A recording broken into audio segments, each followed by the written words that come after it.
नमस्ते दोस्तों, मैं श्रीवास्तव सर आपके लिए लाया हूँ 15 नवंबर 2022 की महत्वपूर्ण करंट अफेयर्स। साथ ही साथ उससे संबंधित बहुत सारी जानकारी भी मैं बताने की कोशिश करूँगा। पहला प्रश्न है कि प्रसिद्ध लेखिका को उनकी साहित्यिक आलोचना पुस्तक पचरंग चोल पहाड़ सिखरी के लिए 32वें बिहार पुरस्कार से सम्मानित किया गया। ये जो है माधव हाडा को, इनको जो है 31वें डॉक्टर माधव हाडा को जो है 32वें बिहार पुरस्कार से सम्मानित किया गया है। कांकड़िया को उनके 2018 के उपन्यास हम यहाँ थे के लिए सम्मानित किया गया, जबकि हाडा को उनकी 2015 की जो पुस्तक है पचरंग चोला पहाड़ सखीरी के लिए सम्मानित किया गया। तो ये काफ़ी इम्पोर्टेंट पॉइंट है। साथ ही साथ बिहार पुरस्कार हर साल हिंदी या राजस्थानी के पिछले 10 वर्षों में प्रकाशित एक उत्कृष्ट कार्य के लिए दिया जाता है।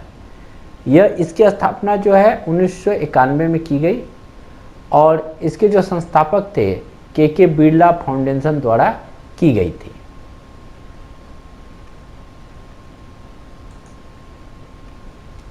निम्नलिखित में से किसने श्री नाथ प्रभु केम्पेगौड़ा को 108 फीट ऊंची कांस्य प्रतिमा का अनावरण किया है? तो ये जो अनावरण किया गया है वो नरेंद्र मोदी जी द्वारा किया गया है 11 नवंबर 2022 को बेंगलुरु में श्री नाथ प्रभु केम्पेगौड़ा की 108 फुट ऊंची कांस्य प्रतिमा का जो है अनावरण किया गया। बेंगलुरु के संस्थापक नाथ प्रभु केम्पेगौड़ा के योगदान की स्मृति में स्टैचू ऑफ प्रॉस्पेरिटी का निर्माण किया गया। ठीक है, statue of prosperity statue of unity के मूर्तिकार रामवी सुतार द्वारा परिकल्पित और तराशा गया है। इस मूर्ति को बनाने में 98 टन कांस्य और 120 टन स्टील का जो है इस्तेमाल किया गया। निम्नलिखित में से कौन सा राज्य नो मनी फॉर टेरर्स सम्मेलन की मेजबानी करेगा?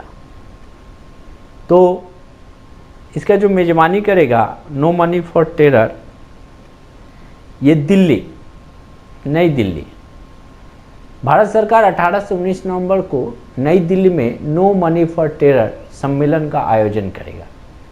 यह 2 दिवसीय सम्मेलन है जो 75 देशों और अंतर्राष्ट्रीय निकायों का प्रतिनिधि भी शामिल होंगे इसमें।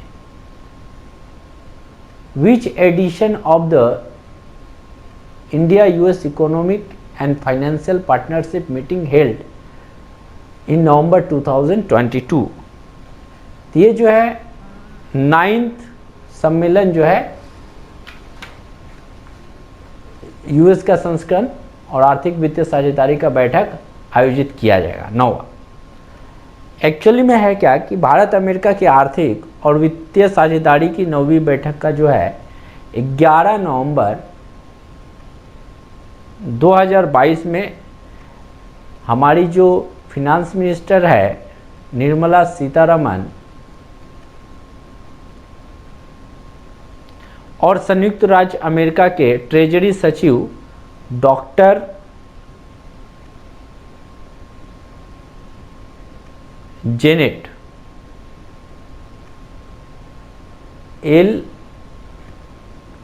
येलेन, तो हमारी जो फिनांस मिनिस्टर निर्मला सीतारमण और संयुक्त राज्य अमेरिका के जो ट्रेजरी सचिव जो है डॉक्टर जेनेट येलेन के मुलाकात से की गई। और ये इसका जो मेमोरेंडम जो साइन किया गया था वो 2010 में साइन किया गया था। अगले प्रश्न में आते हैं, लोक सेवा प्रसारण दिवस प्रतिवर्ष किस दिन मनाया जाता है? तो यह जो है प्रतिवर्ष 12 नवंबर को मनाया जाता है। 1947 में ऑल इंडिया रेडियो दिल्ली के स्टूडियो में राष्ट्रपिता महात्मा गांधी की पहली और अंतिम यात्रा की स्मृति में यह मनाया जाता है। उन्होंने उन विस्थापितों को संबोधित किया जाता है जो विभाजन के बाद अस्थायी रूप से हरियाणा के कुरुक्षेत्र में बस गए थे। इन दिन को आधारिक तौर पर 2001 में लोक सेवा प्रसारण दिवस के रूप में घोषित किया गया। पश्चिमी वायु कमांड कमांडरों का सम्मेलन कहाँ आयोजित किया गया? ये भी जो है नई दिल्ली में आयोजित किया गया और ये जो है 10 से 11 नवंबर 2022 को आयोजित किया गया। और इस सम्मेलन का जो मुख्य अतिथि थे वो एयर चीफ मार्शल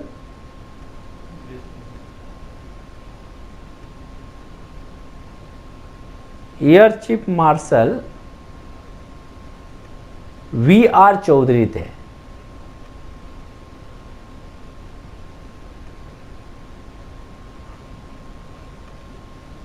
जो वायुसेना के सीएसएस के प्रमुख हैं।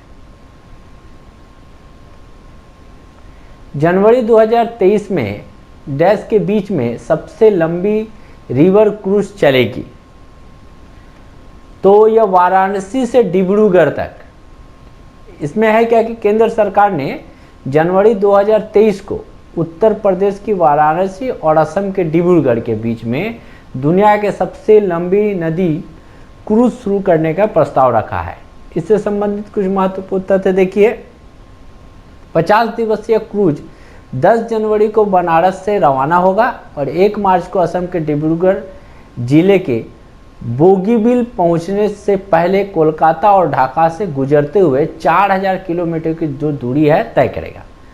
क्रूज का नाम दिया गया गंगा विलास है, जो 27 नदी प्रणालियों को कवर करते हुए 50 दिनों की सबसे लंबी नदी यात्रा में वाराणसी से डिब्रूगढ़ तक जाएगी और विश्व धरोहर स्थलों पर सहित 50 से अधिक पर्यटक स्थलों का भी भ्रमण करेगा।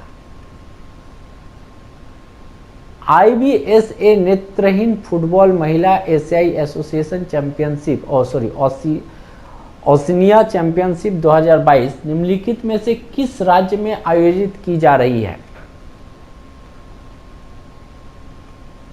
तो ये जो है केरल में आयोजित की जा रही है।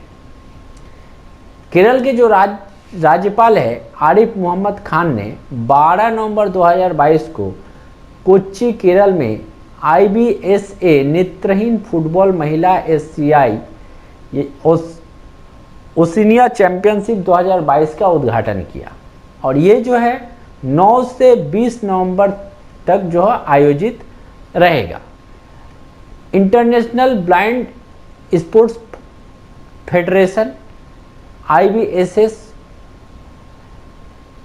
IBSS की स्थापना जो है, इसके बारे में छोटी सी जानकारी देखिए। इसकी स्थापना 1981 में पेरिस में की गई, फ्रांस में हुई थी। यह गोलबॉल, जूडो और नेत्रहीन फुटबॉल के पैरालंपिक खेलों की शासी निकाय है। इसका जो मुख्यालय है वो बान जर्मनी में है और इटली के सेंट्रो डी गिरोलामो वर्तमान में IBSS के अध्यक्ष हैं।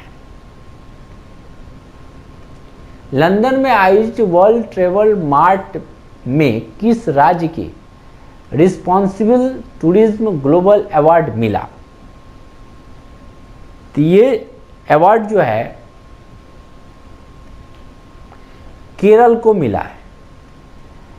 केरल की अस्थायी और समावेशी पर्यटन परियोजना स्ट्रीट को समुदाय उन्मुख गंतव्य विकास योजना के हिस्से के रूप में सफलतापूर्वक किए गए जल संरक्षण पहलों की पहचान के लिए वर्ल्ड ट्रेवल मार्ट लंदन का रिस्पॉन्सिबल टूरिज्म ग्लोबल अवार्ड जो है दिया गया है। राज्य में एक्चुअली क्या है, जल संरक्षण और पड़ोसियों के लिए जल सुरक्षा की आपूर्ति के सुधार के लिए सराहना देते हुए यह पुरस्कार दिया गया है। केरल पर्यटन का जो टैगलाइन है, भगवान का अपना देश, गॉड ऑन कंट्री, इसका जो फुल फॉर्म है कुछ इस तरह है, sustainable, tangible, responsible, experiential, ethnic tourism. निम्नलिखित में से किस राष्ट्र ने 2025 कबड्डी विश्व कप मेजबानी करेगा? तो इसका मेजबानी जो है इंग्लैंड करेगा। इंग्लैंड में वेस्ट मिडलैंड 2025 की पहली तिमाही में चौथे कबड्डी विश्व कप की मेजबानी करेगा। इसकी घोषणा विश्व कबड्डी महासंघ ने 12 नवंबर 2022 को की है। यह पहली बार होगा जब कबड्डी विश्व कप एशिया को जो है बाहर आयोजित किया जाएगा, एशिया से बाहर। पहला कबड्डी विश्व कप 20 से 28 जुलाई 2019 तक मलेशिया के मेक्लाका में आयोजित किया गया था। पुरुष और महिला का खिताब भारतीय टीम ने जीता। दूसरा कबड्डी विश्व कप 2023 में तथा तीसरा 2024 में आयोजित किया जाएगा। दूसरी विश्व कप 2023 में आयोजित किया जाएगा और तीसरा 24 में। तो 2023 और 24 के विश्व कप के मेजबान देशों की घोषणा अभी तक एक्चुअली में नहीं हुई है। चौथा कबड्डी विश्व कप 2025 इंग्लैंड में कबड्डी, स्कॉटिश कबड्डी और ब्रिटिश कबड्डी लीग द्वारा आयोजित किया जाएगा।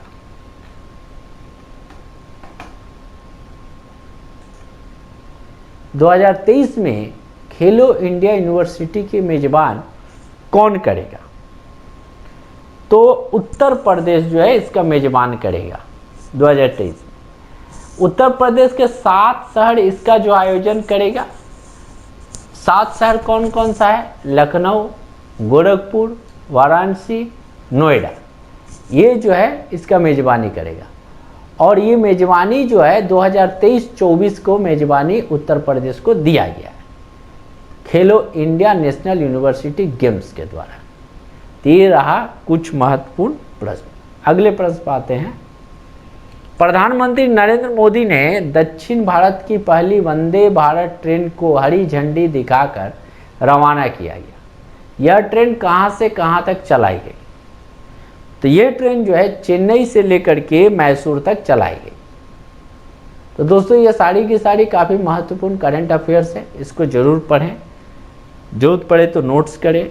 आने वाले सभी एग्ज़ाम्स के लिए विशेष करके IBPS, रेलवे, DRDO, डिफेंस सभी एग्ज़ाम्स के लिए काफ़ी महत्वपूर्ण है। धन्यवाद।